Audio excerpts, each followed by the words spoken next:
Another big story today, Republicans say Democrats failed to stop a $250 million embezzlement of federal money. That money was supposed to feed low-income kids during the pandemic.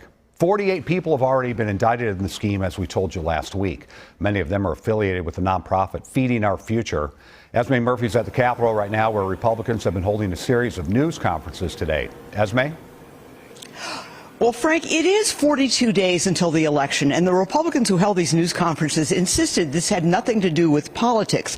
However, they certainly let the DFL office holders just have it, blaming them for the $250 million fraud, especially the governor and especially Attorney General Keith Ellison. First, we heard from Jim Schultz. He is the Republican candidate who is running against Keith Ellison for Attorney General. Then Ryan Wilson, who is running for state auditor against Julie Blaha.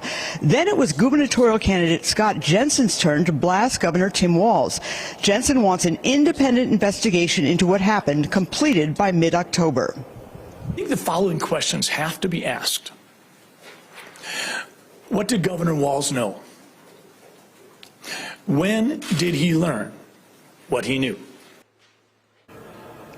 Now, Governor Walz was in Grand Marais today. This is what he said last week. First, that a Ramsey County judge threatened to fine the state if they didn't keep paying Feeding Our Future. Walz also stressed the state was so concerned about Feeding Our Future that the state went to the FBI in 2021.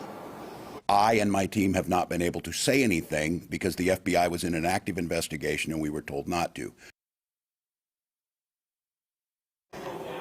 That judge said he never ordered the state to continue payments. Meanwhile, Senate Minority Leader Jeremy Miller and Dr. Scott Jensen called on Heather Mueller, the Commissioner of Education, to resign.